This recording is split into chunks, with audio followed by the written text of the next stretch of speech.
So now we are going for the helix traveling wave tube amplifier. Now, what is this helix traveling wave tube amplifier? This is what the schematic you can see here. So in the schematic, the arrangement is here. We are going to discuss the schematic arrangement, how it operates, what will be the amplification, how the operation is there, and how the comparison also will take with the another amplifiers, that is the microwave amplifier. Now, before going to this, we should know the basics of this. So for the basics of this, we will just consider here that what will be the basic parameter, whatever the amplifier we are discussing here. So what will be the basics parameter uh, for this amplifier? So these parameters we can say that is in terms of the whatever the parameters we are going to discuss here. So these parameters you can say in terms of the basic thing, that is the gain. Okay, starting with the gain, frequency, and the other parameter, noise, and all these things.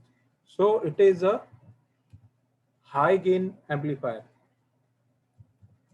The gain, as you will say, the gain, it is the high gain amplifier. So what will be the gain of this? So generally we take the gain of amplifier in terms of dB. So it is more than 40 dB. Whatever the gain of this amplifier, it will be more than 40 dB. So it is what you can say a high gain amplifier. Then the in the amplifier, the important thing is the noise level. So as the it is low noise amplifier, low low noise amplifier. So what will be the noise level? Because if we will talk in terms of the number, so it will give us the idea. So noise figure, generally we talk in terms of the noise figure.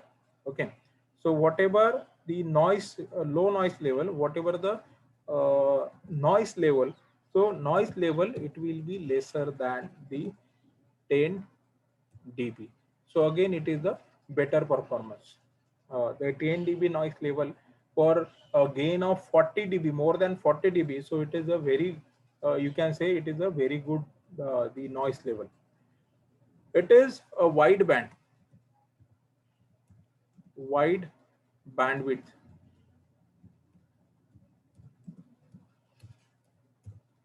So the bandwidth is better. So you can say it is a wide band amplifier. So the bandwidth is better. So you can say if the lower bandwidth is suppose 5 gigahertz, then the higher frequency, the if your lower frequency is 5 gigahertz, then your higher frequency will be 10 gigahertz. So that is what it is, the bandwidth. Then what will be the frequency uh, range? So the frequency range, frequency the frequency range,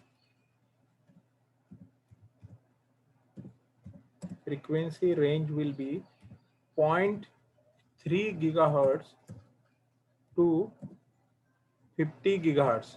So that is the possible frequency for this amplifier. So this 50 to zero point 0.3 to 50 gigahertz. So it is a, you can say, a very large frequency range is possible for this TWT. So these are the basic parameter. The gain is high, more than 40 dB. The noise level is again less as compared to the 40 dB gain, more than 40 dB gain. So it is a better noise level, less than 10 dB.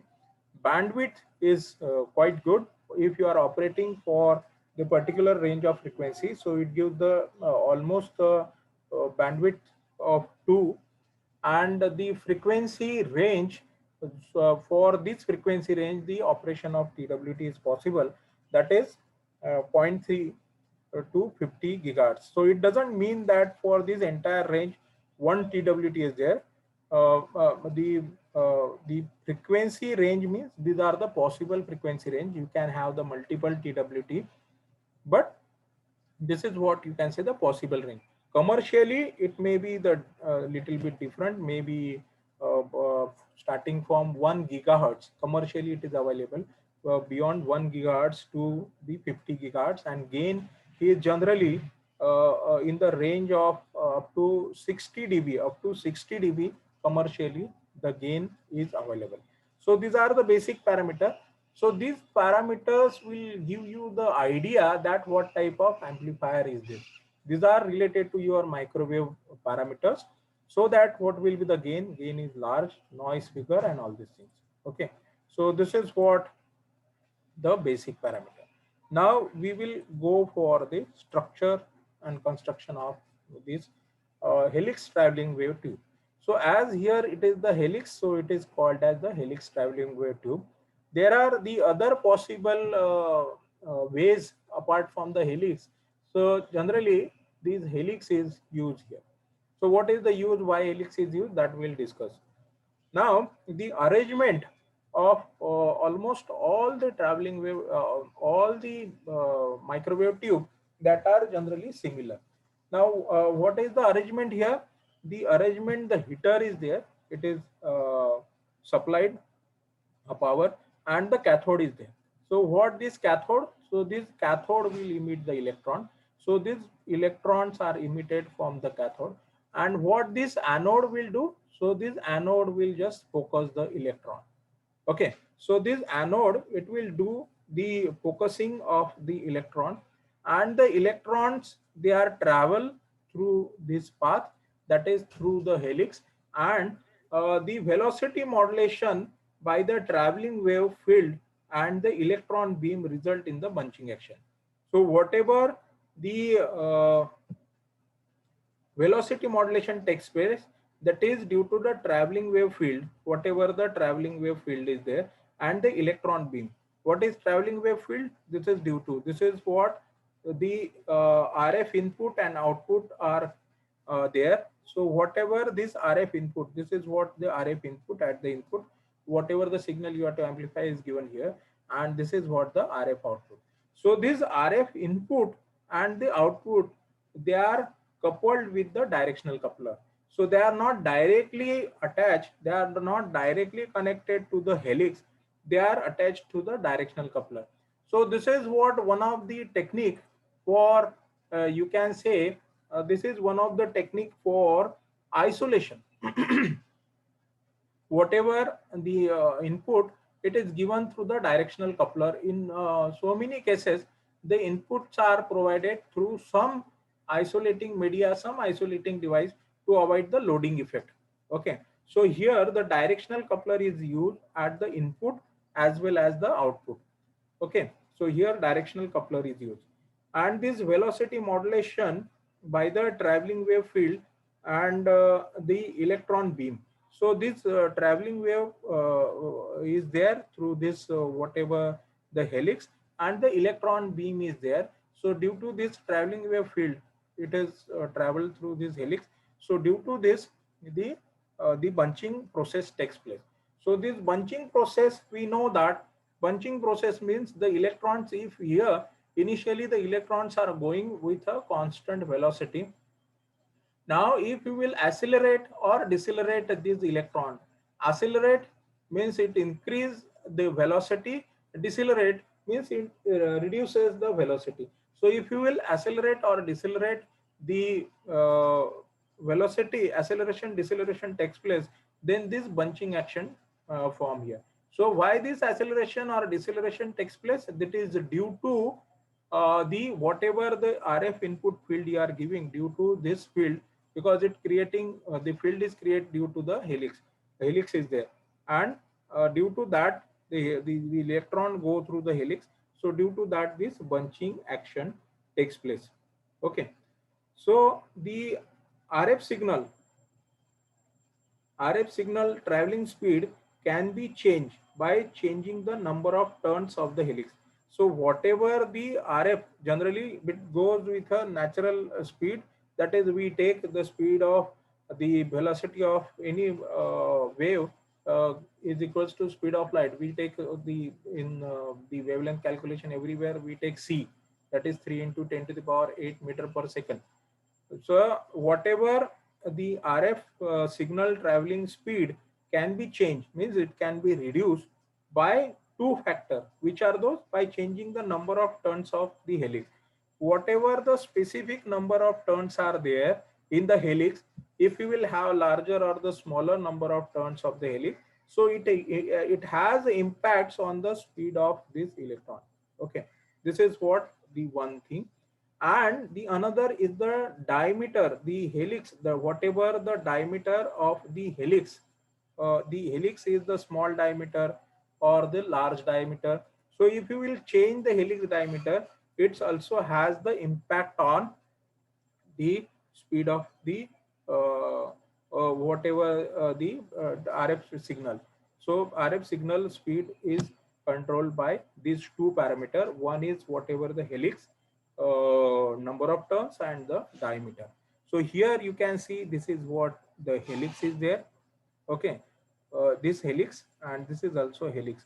In between there is attenuator. Why attenuator is placed, that also we will discuss.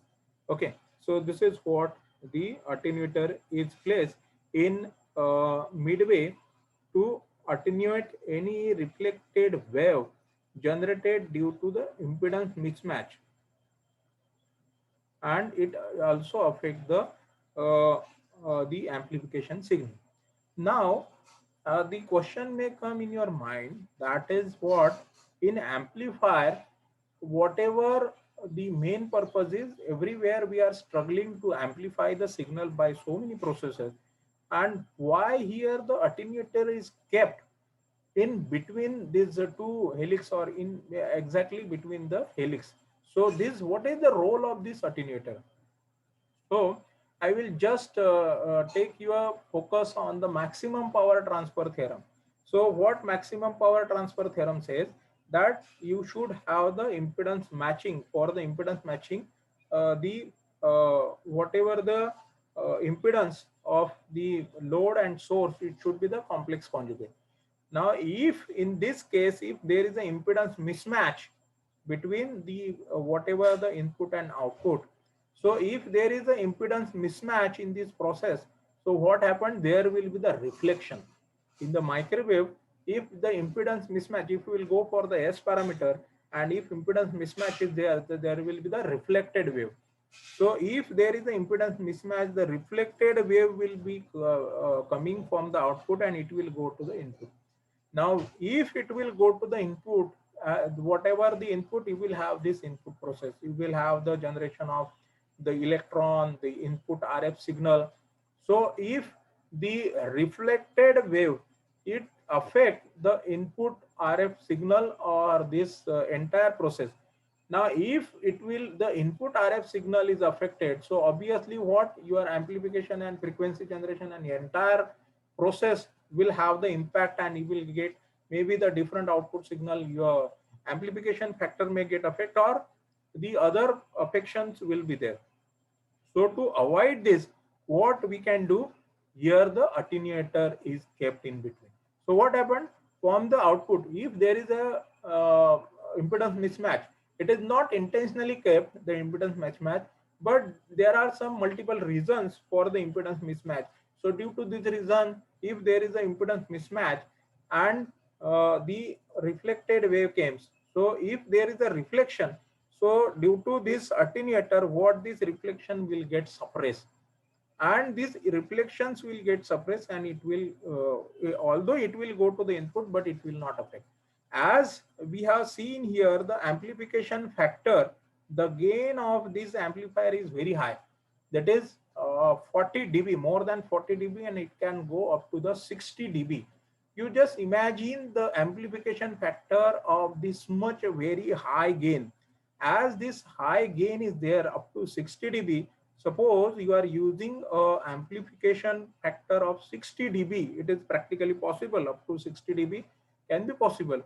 So whatever your input, it goes here, until the output, it goes at the multiple of the 60 dB. So it is a very huge multiplication factor, and if the signal of that much intensity, that much power, it come back, so it has a very huge impact on the input functioning. So generally this isolation technique, there are various isolation techniques. So here the attenuator is used. So they are kept generally in the high power application, maybe generally in the amplifier or the transmission line also. So this attenuator reduces the input up to great extent. But the disadvantage of this attenuator is it is providing the attenuation for the forward wave also, because when you will apply this forward wave, it provides the attenuation. How the amplification and the attenuation will be there, so that I'll show you here. So the uh, this is what what you can say, the process. So here this is what the RF input, here the small bunching is takes place. So the RF input is having low intensity, and here the amplification takes place. This is what the initial process. And then it has the impact of the attenuator, whatever the attenuator is there, it has the impact, and then further amplification is there. What I'll do, I'll just do one thing. I'll just compare it, or I'll just try to correlate it here, and we will just synchronize here, and with the input I'll match here, and we will just compare that what will happen.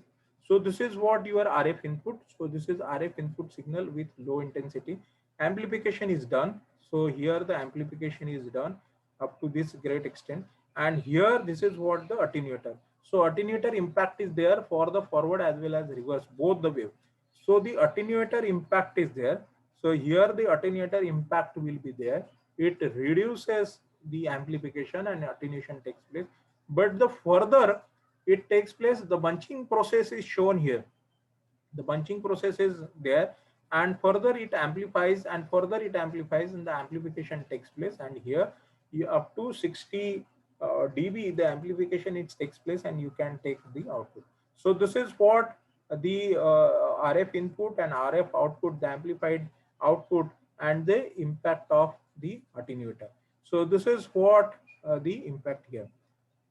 Here the gain or the so this is what the attenuator impact. So this is the gain or the modulation control voltage. So here the anode and the gain and the modulation control initially for the initial stage, it can also control by this. And here the magnets are also used. So whatever these dark lines you are able to see, so these are the magnets. They are kept beside the tube. So this is what the one horizontal line is shown. So this is what the tube body. This is also the tube body. Just next to the tube body, adjacent to the tube body. So this is the electron beam focusing magnet. So this magnet, the role of this magnet is to focus the electron beam, because the major intention of doing all this process is the bunching action and the focusing of the electron. So this magnet, so the electron beam focusing is done by this magnet. Okay, so this is what. Now if you will go for the comparison, or you can say the other thing, so the heat dissipation by heat dissipation is there inside the tube, because if you will have the high amplification factor, so obviously it produces the heat, and the heat dissipation need to do, otherwise impact the functioning of the tube, or it can have the tube can get blast if you will not have the proper heat dissipation. So this heat dissipation, whatever the heat generated, two ways are there for dissipating the heat. So the one way, generally the air conditioners are used. So the whatever the operation you are doing, so you can have the air conditioned room for the operation of this tube. Generally it is applicable to most of the RF generators or the microwave generators, heat dissipation is large. So here, if your amplification factor is large, so heat dissipation will be more. So air conditioning can be used, or the other liquid cooled system. So whatever the entire operation, entire schematic, entire tube, it can be kept in a liquid cooling system. So there are various cooling systems. So liquid cooling system can be used. So the disadvantage is whatever the attenuator is kept here, the attenuator reduces the gain. Whatever the gain of this amplifier, it restricts. But for the safety purpose, we have to use it. So the attenuator reduces the gain, but the attenuator and the heat dissipation reduces the efficiency of this traveling wave tube. The one is the heat dissipation and the attenuation, so it reduces the efficiency of TWT. But the advantages of this is the high gain. Main advantage is the high gain.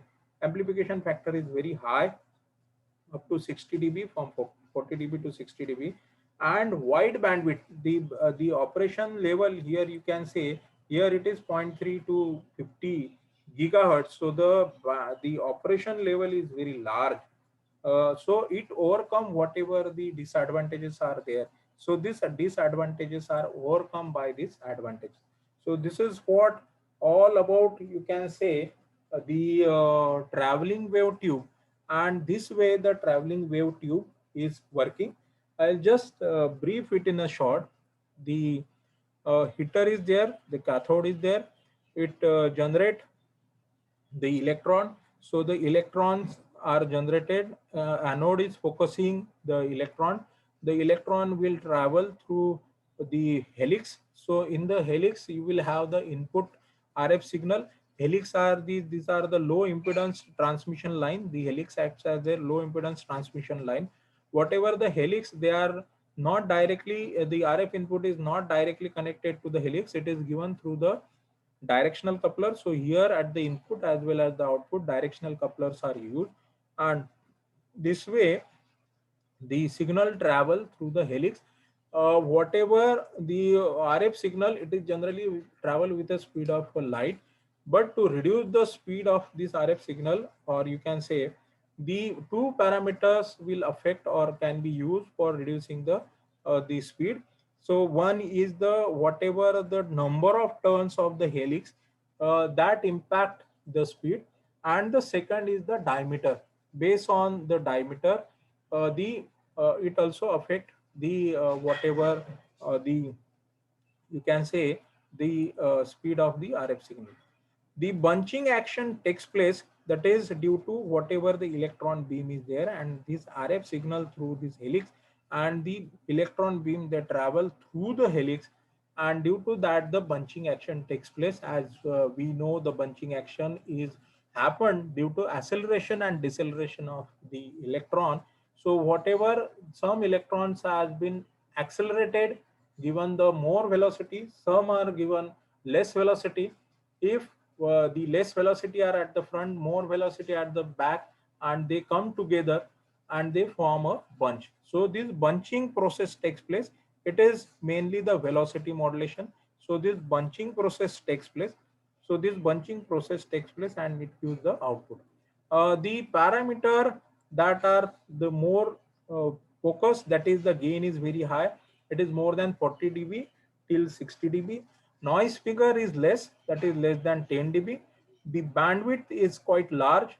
For the single operation, the bandwidth is quite large. It is of multiple of 2. Frequency range is also large, that is 0.3 to 50 gigahertz. So it is a very large frequency range that the traveling wave tube, helix traveling wave tube can operate. Here in the system, you will have the attenuator. So why attenuator is kept? Attenuator is kept to avoid the reflections from the output. Why you will have the reflections from the output? Because if there is an impedance mismatch between input and the output, so there may be the reflection. And as the amplification factor is very high, that is up to 60 dB, So due to this very high amplification, the whatever the gain, so if there is an impedance mismatch, the reflections may occur and the reflections may go to the input. If this much very high gain, high power reflections go to the input, so it affects the operation of the input, and whatever the proper normal operation it disturbs. So to avoid that, this attenuator is kept in between. So what happened, whatever the reflection, if there are any reflections, so this attenuator had the impact on this on this reflection, and these reflections reduced to great extent. But this attenuator also have the impact on the forward operation, that is the amplification process. This is what the input signal, here we can see the RF input signal is amplifying due to the bunching process. Here the bunching process is shown, and here the amplification is done. But this amplification here in the attenuator, it has the attenuation impact, so it get reduces, but further the bunching action takes place, and here the bunching action increases the amplification, and up to 60 dB the amplification is done. Here these magnets are there, these are the magnets, so they are kept, that is the electron beam focusing magnet. So these magnet focus the electron beam. Okay, so this is that the electron should be focused, and the it helps in the bunching action whatever the electrons are there. So again the gain or the modulation control voltage is there, it control the anode uh, gain, the anode process. So this is what the entire operation of and the at the collector, whatever the electron beam they are get collected and in. So this is what the entire operation of the helix traveling wave tube amplifier. So this is the entire operation. So I think this is enough, and we will stop here.